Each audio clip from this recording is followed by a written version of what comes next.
Hey there, stats enthusiasts. Welcome to our AP Statistics series on the chi-squared distribution. I'm Goldie, and I'm here to take you through Notes 1 of Unit 8 today.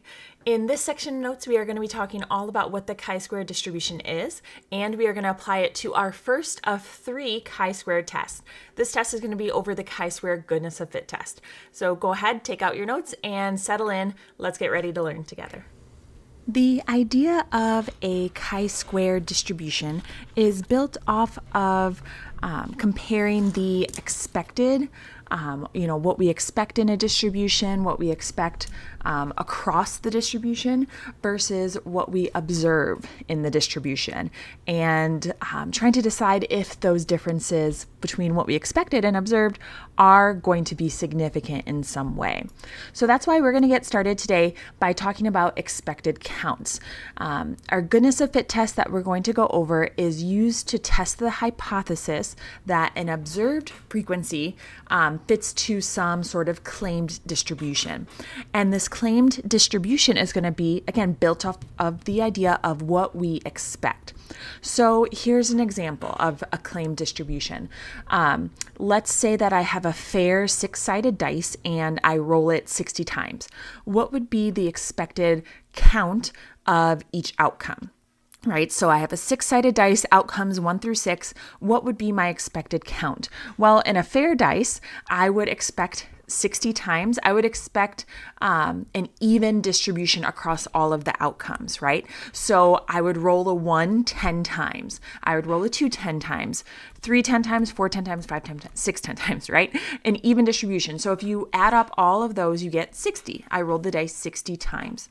So that is one way we can create a claimed distribution, or we can create the expected counts of a claimed distribution, is if we expect the distribution to have an even outcome, right? So we take the total number of trials, which in this case was 60, and divide it equally among each of the outcomes. So 60 divided by 6, we got 10, and we expected there to be 10 die rolls of a 1 and 10 die rolls of a 2, etc., etc.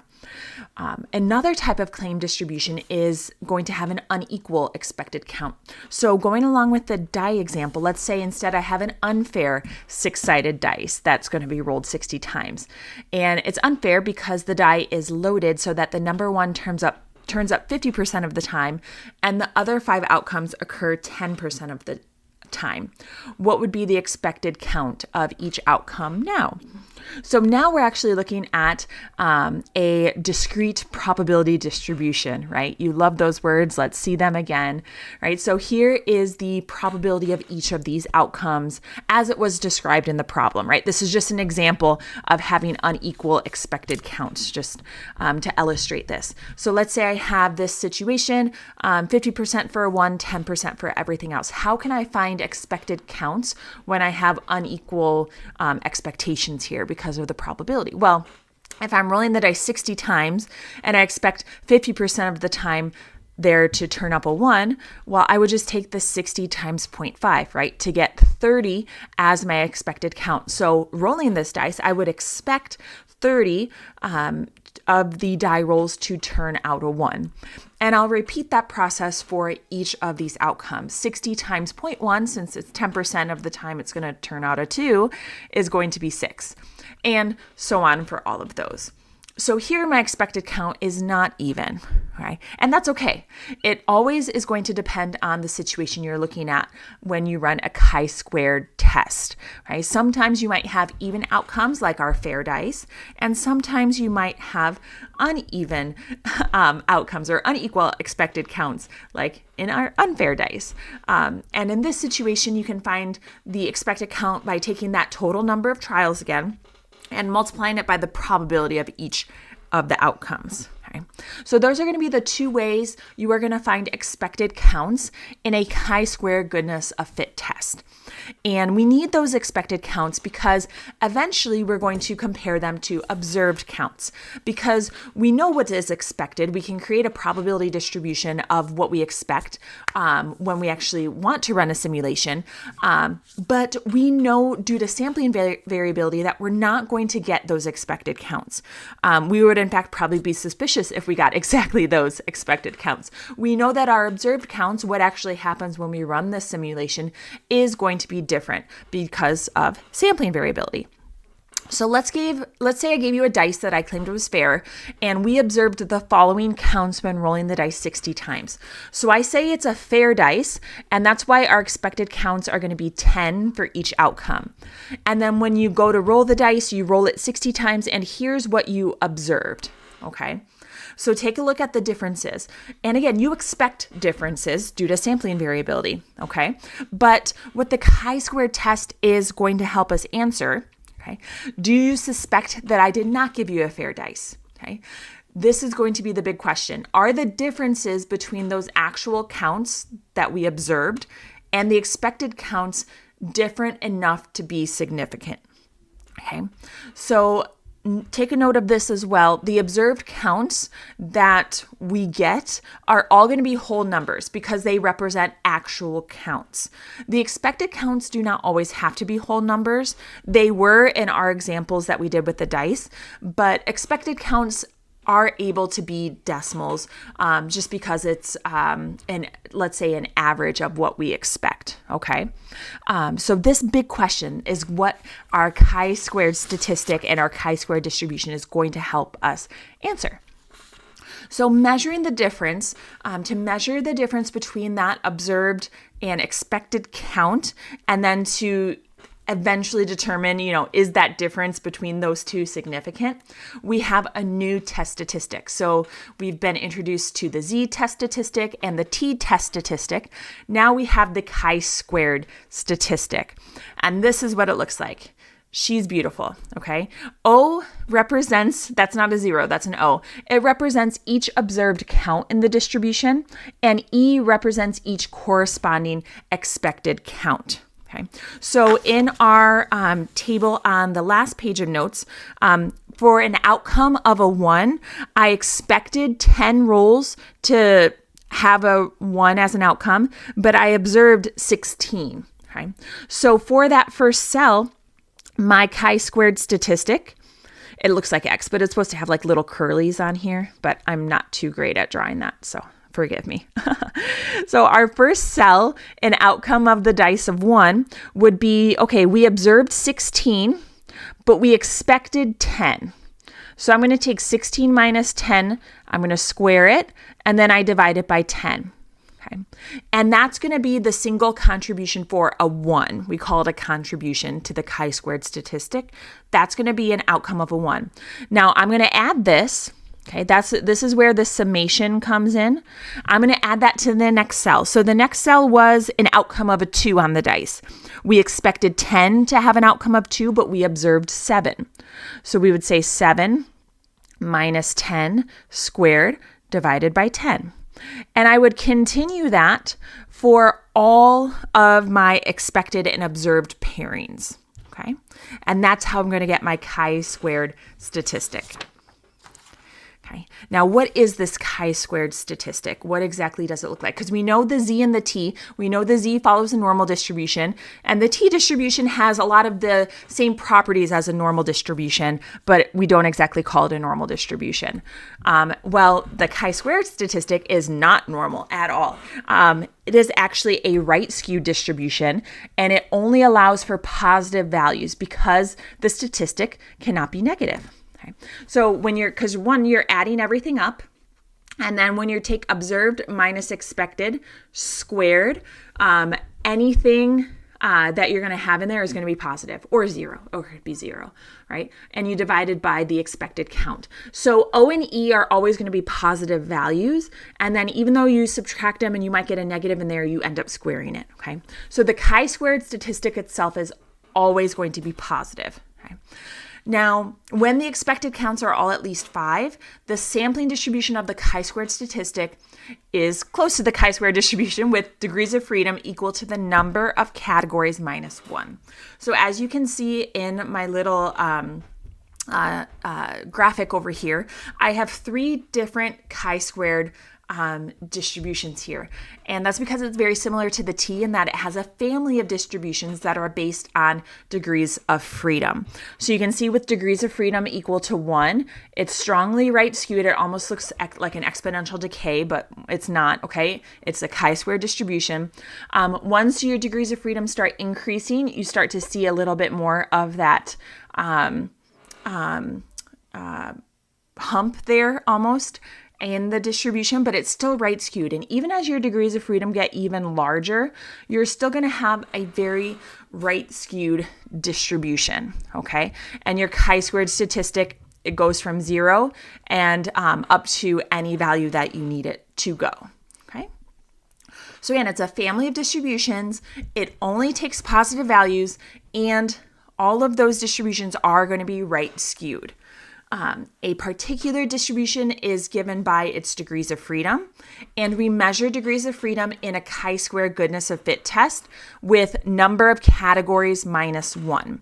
So in our dice example, number of categories, we had 6 categories, 6 outcomes of the roll of the dice. So we would have 6 minus 1, and that example would give us degrees of freedom equal to 5, okay?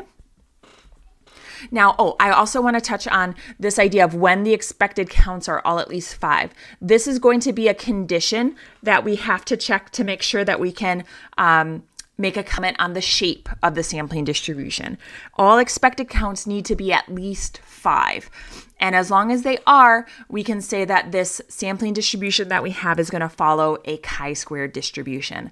So we're going to talk about that condition when we go to run our inference procedures. Here's a little graphic I wanted to put together so we can start interpreting our chi-squared statistic, okay? So that chi-squared statistic, that formula I showed you, compares the observed counts to the corresponding expected counts. And there's really 2 ways that this can go. Your observed counts and your expected counts are close. So when O and E are close relative to each other, this is going to mean you're going to have a small chi-squared value, okay? When O and E are close, that distance is going to be small. You square it, it's going to be even smaller, right? Or, well, if it's less than 1, it's going to be even smaller. But anyway, it's going to be small when you divide it by the expected count.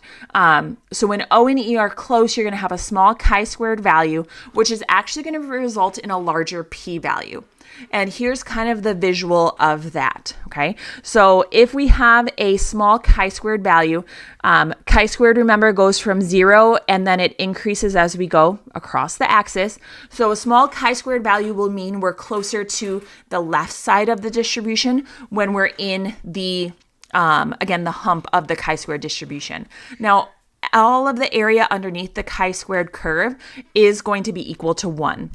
Similar to the other distributions we have, right? So if we have a chi-squared value here and we're checking to see find the p-value, which is going to be the probability of getting that chi-squared statistic or more extreme, then that means that our p-value is going to be all of this area, which when we have a large area, we're going to have a large p-value, okay?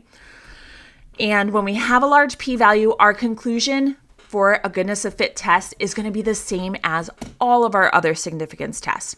A large p-value means we fail to reject the null hypothesis, and that's going to result in saying, hey, this is a good fit with the claimed distribution. So our observed counts were a good fit with the claimed distribution. On the other side, when we have O and E are far apart, we're going to have a larger chi-squared value, which results in a smaller p-value, right? So we're going to have a larger chi-squared value. It's going to be here. When we find the probability that it's going to be this value or more extreme, then we're going to have that small p-value. And our conclusion is the same. When we have a small p, we reject the null hypotheses, which means that this is not going to be a good fit with our claimed distribution. Okay. Now, speaking of those hypotheses, okay, how do we write hypotheses for a goodness of fit test? Let's get into it. So the null hypotheses in this chi-squared goodness of fit test should state some sort of claim about the distribution of that single categorical variable throughout the population of interest. So you'll see these hypotheses written as words or symbols, actually. Both are accepted, and you can use both on the AP exam. So this is different from the other hypotheses we've written because we've always had to use symbols and measures of the population parameter. But that's not the case. You can use words or symbols, and I'll show you how to do both. So using the fair dice as an example, all right, here's a way we could write it in symbols. We could say that the proportion of 1, meaning 1 as your die outcome, is equal to 1/6. The proportion of getting a 2 and the outcome is equal to 1/6, so on and so forth. And you can write that all out in symbols. You would have to comment that P1, P2, etc. represent the proportion of outcomes of the die. So with your symbols, if you are using symbols, you also have to actually include a little bit about what your parameters are and identify them. So that's why even though we can write them in symbols, a lot of the time students find it easier just to write it in words. And you'll see why here in the second box. A way we could write this in words when we write this null hypotheses is the proportion of dice outcomes is equally distributed. Now, when we write it in words, we do have to put the context to it. So we say the proportion of die outcomes is equally distributed. And that's going to be our null hypotheses. So the null hypotheses for the goodness of fit test is that statement of that claimed distribution. Now, this claimed distribution, for our fair dice, it was equally distributed. But remember, for our unfair dice, maybe it's not evenly distributed. So we would say, like for an unfair dice, the proportion of die outcomes is represented by the stated distribution. The stated distribution being 50% of the outcomes are going to be a 1, and 10% of the other outcomes are going to be the other die faces. So that the idea of writing it in words, it's not going to be a one-size-fits-all script. Your null hypothesis is a claimed distribution, okay? Some sort of claim. It could be even or it could be uneven. It just depends on what that claim is in the problem, okay? Now, your alternative hypothesis is going to be that it doesn't fit the claimed distribution, okay? So, we could say, in this context, we could say at least one of the claimed proportions is incorrect. So we want to be careful about saying that it's not equally distributed or that it's just not the claimed distribution. As we'll see as we continue to talk about our results of the chi-squared test, we want to say at least one of the claimed proportions is incorrect, or at least one of the die outcomes is not equally distributed. It's not saying that all of them are, it's just that at least one is not going to be fitting the claimed distribution. Okay. And then we get into conditions because we have our conditions that we know and love that we need to test in order to perform inference. So the random is going to be the same as always. We need to make sure we have a random sample or some sort of randomized experiment. Independent, if we are sampling, we need to make sure that the 10% condition is met. But now, because we're not dealing with a normal distribution, so please do not write normal here, we have our large counts condition again. So all expected counts must be at least 5. And this allows us to say that our sampling distribution will follow a chi-squared distribution. So we have to find the expected counts anyway in our problem in order to find the chi-squared statistic.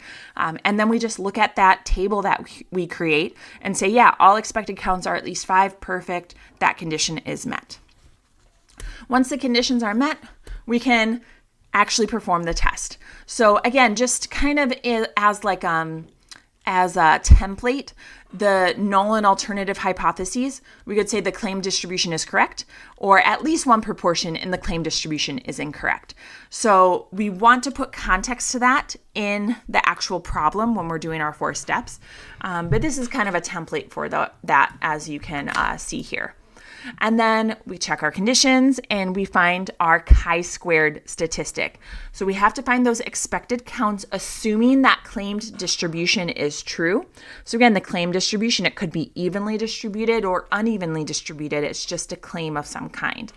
And then after that, we calculate the chi-squared statistic. The p-value is the area to the right of the chi-squared distribution underneath that density curve. Okay, k minus 1 degrees of freedom, where k represents the number of categories.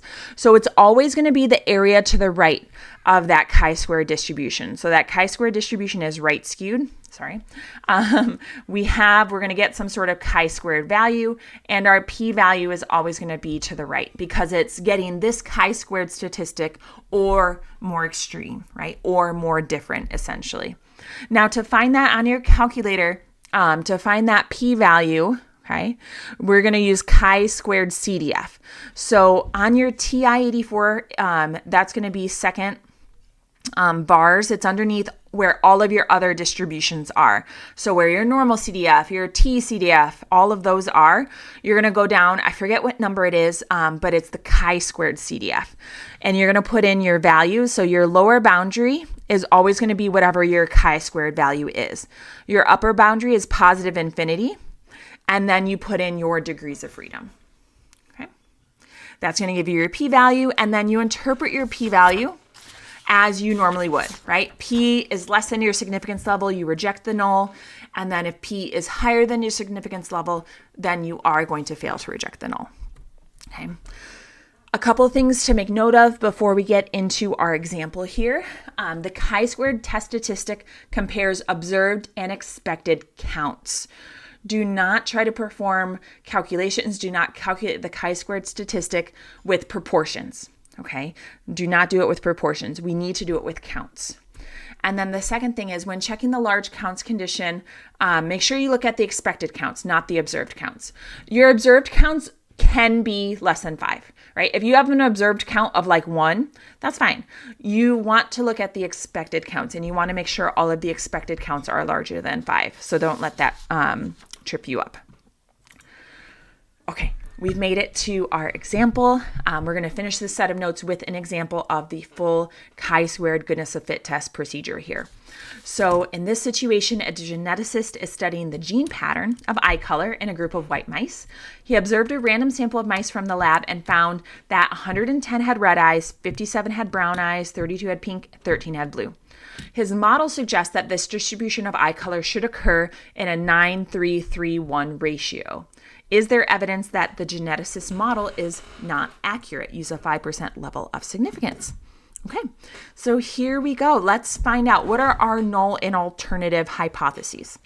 Okay, well, first, let me come up with my null hypotheses, and you can see here I did it in symbols here. I came up with the proportion of red eyes, the proportion of brown eyes, pink eyes, and blue eyes. Now, these are all the proportions that we would expect in the distribution. So whenever you're given a ratio, which is kind of common, I've seen quite a few questions where they do give ratios. If they give a ratio, the easiest way to figure out the proportion that you would expect for each category, add up all of those numbers. I get 16, and that becomes your denominator. So I get 9/16 should be red eyes, 3/16 should be brown eyes, 3/16 should be pink eyes, and 1/16 should be blue eyes. Okay, so that's the distribution of eye colors. So when he says that, I took it in order from red, brown, pink, and blue. So red, brown, pink, and blue is how we set up that ratio.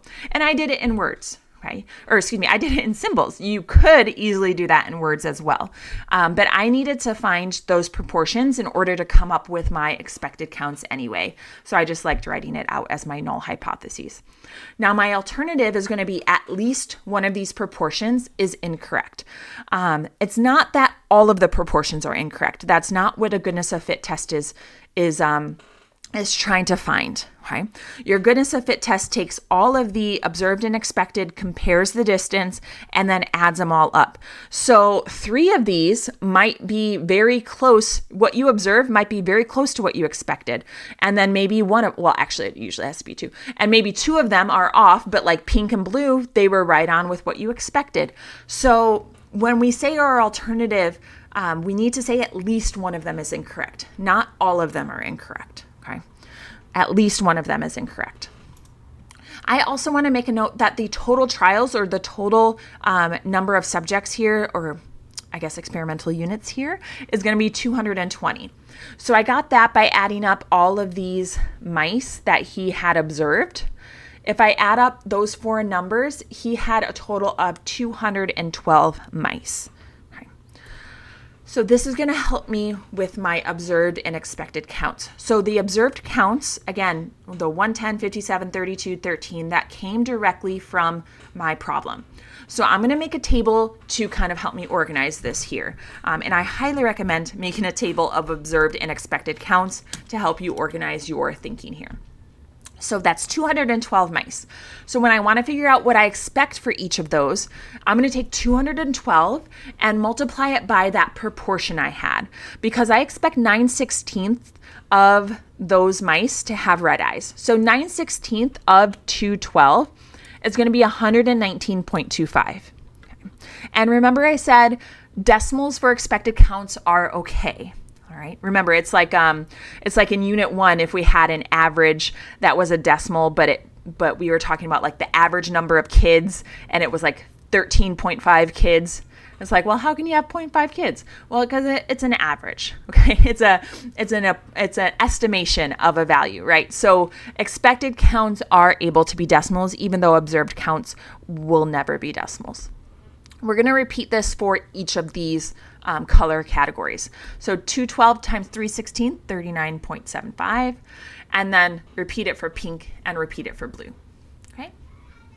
If you add up all of these expected counts, you actually will find that you get 212 as well. Okay.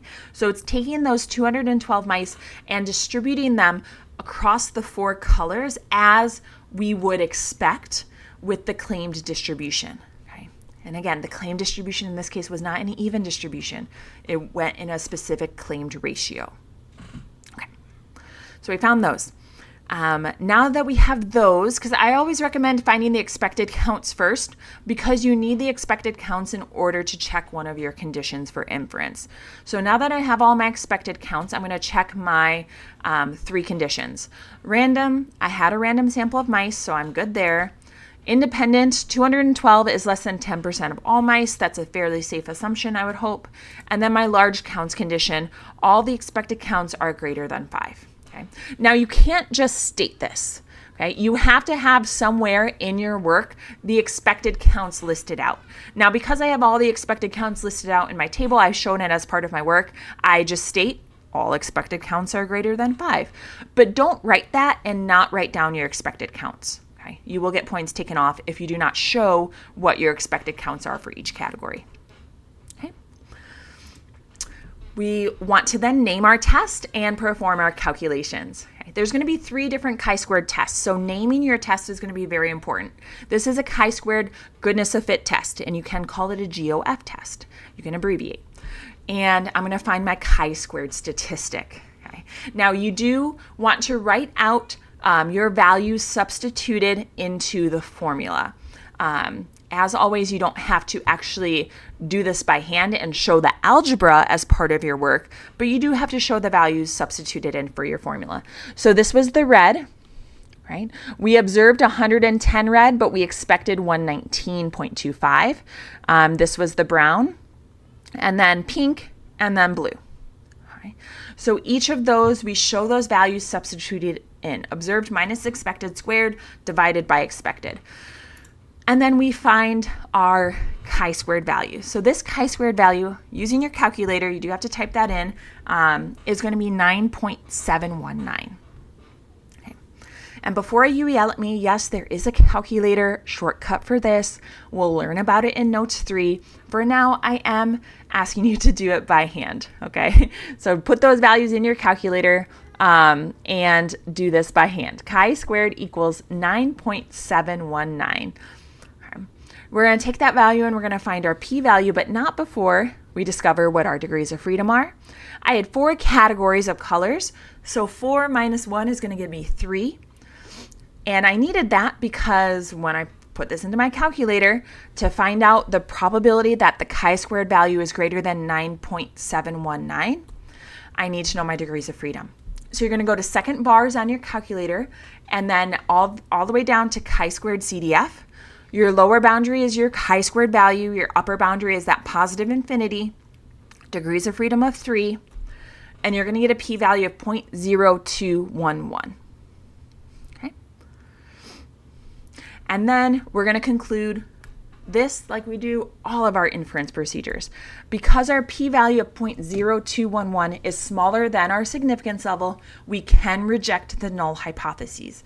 We have convincing evidence that the geneticist model is not accurate. Okay? And I say it like that because that was the question that they asked. Is there evidence that the geneticist model is not accurate? And because we rejected the null being that those proportions were equal to that claimed geneticist model, because we rejected that, we have convincing evidence that the geneticist model is not accurate. And notice how, again, we don't say that all of the proportions were incorrect or that they were all inaccurate. We just say that the model itself, right? Because if we go back to our chi-squared statistic, we can see that actually what we observed of blue eyes was very close to what we expected of blue eyes, okay? But like our brown eyes, what we observed and what we expected was very different. So that's going to come into play in our follow-up analysis, where we actually look to see, okay, if the geneticist model is not accurate, where were the inaccuracies? That's performed with a follow-up analysis that also comes into play in notes 3. For this chi-squared goodness of fit, do your 4 steps, state your hypotheses, find your expected counts with your conditions, find your p-value, and then conclude like normal. And that wraps up our lesson today on Notes 1, the chi-square goodness of fit test. In our next section of notes, we are going to be going over the chi-square test for homogeneity. So if you're ready for that, go ahead and pull up Notes 2 and get started. As always, thank you for following along. If you enjoyed this video, please click the like button and subscribe to my YouTube channel for more great AP statistics content. Until then, I wish you endless statistical success, and I will see you in the next video.